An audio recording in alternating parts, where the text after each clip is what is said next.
Bismillahirrahmanirrahim. Assalamualaikum warahmatullahi wabarakatuh. Alhamdulillah. Wassalatu wassalamu ala rasulillah Sayyidina maulana Muhammad ibni Abdullah wa ala alihi wa sahbihi wa man tabi'ahu wa mawalah. Puji syukur kita panjatkan kehadirat Allah. Salawat dan salam kita hadiahkan kepada baginda Nabi besar kita Muhammad sallallahu alaihi wasallam. Hadirin sekalian, berjumpa kembali kita di channel Ahlul Quran 165 ini. Kita akan kembali menceritakan suatu kisah inspiratif dalam hidup kita sehari-hari. Kisah ini menggambarkan bagaimana kuatnya doa seorang ibu. Ketika ibu menengadahkan tangannya ke atas, maka Allah akan mudah mengabulkan doa ibu tersebut. Adapun judul daripada kisah inspiratif Islam ini, kita beri judul yaitu Hidayah di Ujung Jalan. Di sebuah desa kecil yang tenang, hiduplah seorang pemuda bernama Fahri. Sejak kecil, ia dikenal sebagai anak yang cerdas. Namun sifat keras kepalanya membuat ia sulit diarahkan. Ayahnya seorang petani sederhana. Ibunya seorang ibu rumah tangga yang sabar. Keduanya sering menasihati Fahri agar rajin salat dan mendekat kepada Allah Subhanahu wa Ta'ala. Namun, semakin dewasa, semakin jauh ia dari nasihat itu. Ketika teman-temannya sibuk menuntut ilmu agama, Fahri lebih suka nongkrong di warung kopi, bergaul dengan orang-orang yang salah, hingga terjerumus dalam pergaulan yang melalaikan. Malam-malamnya dihabiskan untuk hura-hura, sementara salat subuh sering ia lewatkan. Ibunya sering menangis dalam doa malamnya. Ia memohon kepada Allah, "Ya Allah, jangan biarkan anakku mati dalam keadaan jauh darimu ya Allah. Bukakanlah hatinya, meskipun aku tak lagi sanggup menasihatinya."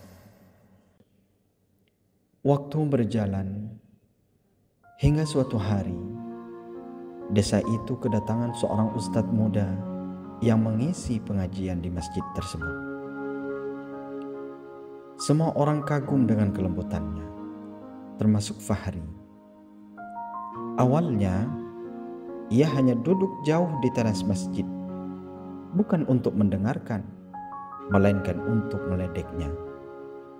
Namun, ada satu kalimat ustadz itu yang menusuk hatinya. "Sahabatku, jangan pernah menunggu hidayah datang dengan sendirinya, karena hidayah itu harus dicari. Allah berjanji, siapa yang melangkah satu langkah menujunya, maka Allah akan melangkah 1000 langkah mendekatinya." Malam itu Fahri gelisah. Kalimat itu terus terngiang-ngiang di telinganya. Ia teringat wajah ibunya yang sering menangis diam-diam. Hatinya bergetar. Untuk pertama kali ia merasa kosong, meski hidupnya penuh kesenangan. Keesokan harinya, ia memberanikan diri datang ke masjid. Awalnya ia merasa asing, namun ustadz muda itu menyambutnya dengan senyum hangat. Perlahan-lahan Fahri mulai belajar salat tepat waktu.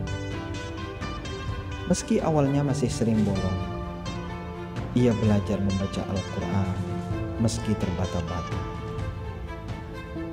Setiap kali jatuh kembali ke kebiasaan lama, ia teringat kalimat sang ustaz, "Allah tidak melihat siapa kamu di masa lalu, tapi siapa yang kamu perjuangkan hari ini." Proses itu tidak mudah. Teman-teman lama menertawakannya. "Fahri sekarang so alim ya," ejek mereka. namun ia bertahan sebab ia melihat kebahagiaan baru di wajah ibunya. Setiap kali ia pulang dari masjid, ibunya menatap dengan mata berkaca-kaca, seakan berkata tanpa suara, "Inilah doa yang selama ini kupanjatkan." Bulan berganti bulan, Fahri semakin rajin menuntut ilmu. Ia mulai ikut membantu ustadz mengajar anak-anak mengaji. Rasa damai yang selama ini ia cari dalam kesenangan dunia, akhirnya ia temukan dalam sujud. Ia mulai memahami bahwa hidup bukan tentang berapa lama kita bersenang-senang, tapi bagaimana kita pulang kepada Allah dengan hati yang bersih. Suatu hari, ibunya jatuh sakit keras. Dalam kondisi lemah, ibunya menggenggam tangan Fahri dan berkata, "Nak, ibu tidak punya harta untuk diwariskan. Tapi ibu bahagia karena melihatmu kembali ke jalan Allah. Itu sudah cukup bagi ibu, nak. Jaga salatmu, jaga Qur'anmu, dan jadilah anak yang bermanfaat untuk umat, nak." Air mata Fahri pun jatuh. Ia menunduk di hadapan ibunya, berjanji akan terus berada di jalan yang benar. Tak lama setelah itu, sang ibu pun wafat dengan senyum tenang. Kehilangan itu membuat Fahri semakin kuat berpegang kepada agama. Ia sadar doa seorang ibu telah menjadi sebab hidayahnya. Kini, bertahun-tahun kemudian, Fahri dikenal sebagai sosok yang banyak menginspirasi pemuda di desanya. Ia sering berkata kepada para pemuda yang masih lalai, "Aku dulu juga jauh dari Allah. Aku dulu juga jauh dari Allah. Tapi jangan tunggu besok untuk berubah, karena kita tak tahu apakah besok masih ada untuk kita. Maka dari itu mulailah hari ini. Ingat, Allah tidak pernah menutup pintu ampunan bagi hambanya yang ingin kembali." Hikmah dari kisah ini: 1.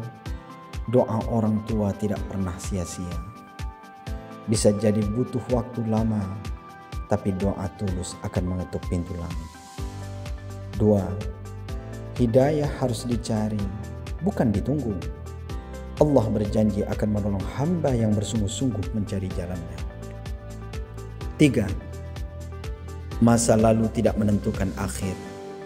Yang menentukan adalah bagaimana kita memperjuangkan akhir yang baik, yaitu husnul khatimah. Demikian saja.